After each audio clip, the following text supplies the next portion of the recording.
১৯৭১ সালে মুক্তিযোদ্ধাদের দুর্গের নাম ছিল মাইজভান্ডার দরবার শরীফ।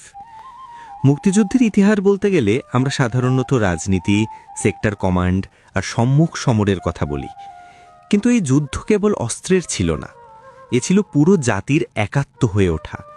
আর সেই সংগ্রামে আড়ালে থেকে অনন্য অবদান রেখেছিল মাইজভান্ডার দরবার শরীফ। পাকিস্তানি হানাদার বাহিনী যখন ধর্মের অপব্যাখ্যা দিয়ে গণহত্যাকে বৈধতা দিচ্ছিল, তখন বাংলার আধ্যাত্মিকতার কেন্দ্র মাইজভান্ডার শরীফ শক্তভাবে তাদের বিরোধিতা করে। দীর্ঘদিন ধরেই এই দরবার পূর্ব পাকিস্তান শব্দ ব্যবহার না করে এই ভূখণ্ডকে মুলকে বাঙ্গাল ও বাংলাদেশ নামে ডাকত, যা ছিল এক ধরনের সাংস্কৃতিক রাজনৈতিক ঘোষণা। ফলে একাত্ম শুরু হতেই মাইজভান্ডারী অনুসারীদের জন্য স্বাধীনতার পক্ষে দাঁড়ানো ছিল তাদের দীর্ঘ লালিত চেতনারই প্রকাশ। ৫ এপ্রিল ১৯৭১ অপারেশন সার্চ লাইটের ভয়াবহতার মাঝেই ঘটে এক ঐতিহাসিক ঘটনা।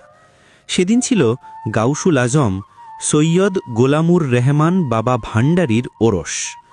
এই উপলক্ষে তৎকালীন দরবারের গদিনিসীন পীর সাহেবগণ নির্দেশ দেন, পাকিস্তানি শাসনে থেকেও বাংলাদেশের পতাকা তৈরি করে মিছিল সহ দরবারে আসতে হবে। রক্তচক্ষু উপেক্ষা করে হাজারো ভক্ত লাল সবুজ পতাকা হাতে মাইজভান্ডারে সমবেত হন। দরবার প্রাঙ্গণে সেই পতাকা প্রকাশ্যে উত্তোলন করা হয়। পাকিস্তানি সেনারা যখন গ্রামগঞ্জে হানাদারি চালাচ্ছে, তখন একটি ধর্মীয় জমায়েতে বাংলাদেশের পতাকা উড়ানো, এটি ছিল সরাসরি বিদ্রোহের প্রতীক। দরবারের ভূমিকা এখানেই শেষ নয়। মাইজভান্ডারী তরিকতের বিশাল নেটওয়ার্ক, খানকা, খামার, ভক্তদের বাড়িঘর সবই তখন হয়ে ওঠে মুক্তিযোদ্ধাদের সেফ হাউস। খাগড়াছড়ির ময়ূরখিল আর ফটিকছড়ির খিরামের খামারগুলো ছিল মুক্তিযোদ্ধাদের গুরুত্বপূর্ণ ট্রানজিট ক্যাম্প। দরবারের নির্দেশে মাছ, শাকসবজি, হাঁস মুরগি, এমনকি গবাদি পশু পর্যন্ত মুক্তিযোদ্ধাদের জন্য উন্মুক্ত রাখা হয়। তারা অপারেশন শেষে এখানে আশ্রয় নিতেন, খাবার পেতেন, আবার যুদ্ধের পরিকল্পনা করতেন। এই সাহায্যের মূল্যও দিতে হয়েছে। পাকিস্তানি বাহিনী এসব স্থানে একাধিকবার হামলা চালিয়েছে। বহু মাইজভান্ডারী ভক্ত নির্যাতিত হয়েছেন, অনেকেই শহীদ হয়েছেন। তবুও প্রতিরোধের এই অবকাঠামো ভাঙেনি। ফটিকছড়ির নাজিরহাটের মতিভান্ডার দরবার শরীফ ছিল যেন একটি সাব সেক্টর হেডকোয়ার্টার। সাজ্জাদুসীন সুফি মৌলানা আবুল ফয়েজ শাহ ও মৌলানা আবুল কাশেম মিয়া শাহ নিজের জীবন বাজি রেখে মুক্তিযোদ্ধাদের সহায়তা করেছেন। জোনাল কমান্ডার মির্জা মনসুর ছিলেন এই দরবারের ভক্ত। ফলে যুদ্ধের ফ্রন্টলাইন আর আধ্যাত্মিক দরবারের মধ্যে সরাসরি সংযোগ গড়ে ওঠে। এছাড়া যুদ্ধের নৈতিক শক্তি যোগাতেও মাইজভান্ডার দরবার ছিল অন্যতম। যখন পাকিস্তানি প্রোপাগান্ডা মুক্তিযোদ্ধাদের ধর্ম ভ্রষ্ট বলে প্রচার করছিল, তখন দরবার তাদের মানসিক আধ্যাত্মিক বৈধতা দেয়।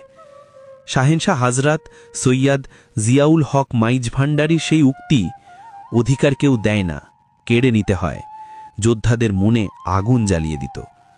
বলা হয়, সুফি সাধকরা স্বাধীনতার আগেই আধ্যাত্মিকভাবে বিজয়ের ইঙ্গিত দিয়েছিলেন, যা যুদ্ধরত মানুষের মনে প্রবল শক্তি জুগিয়েছে। বাংলাদেশের ইতিহাসে ধর্মভিত্তিক দলের নেতিবাচক ভূমিকার আলোচনা আমরা প্রায়ই করি, কিন্তু সেই আড়ালে মাইজভান্ডার দরবারের মতো সুফি প্রতিষ্ঠানগুলোর গৌরবোজ্জ্বল ভূমিকা বহুবার বিস্মৃত হয়েছে। ১৯৭১-এর ৫ এপ্রিল পতাকা ওড়ানো থেকে শুরু করে মুক্তিযোদ্ধাদের আশ্রয়, খাদ্য সব মিলিয়ে মাইজভান্ডার ছিল মুক্তিযুদ্ধের এক অদৃশ্য আধ্যাত্মিক ও লজিস্টিক ফ্রন্ট। আজ স্বাধীনতার ইতিহাস নতুন করে পড়তে গেলে স্বীকার করতেই হয়, রাজনৈতিক নেতাদের পাশাপাশি সুফি সাধুকরাও ছিলেন এদেশের নীরব কিন্তু শক্তিশালী মুক্তিযোদ্ধা।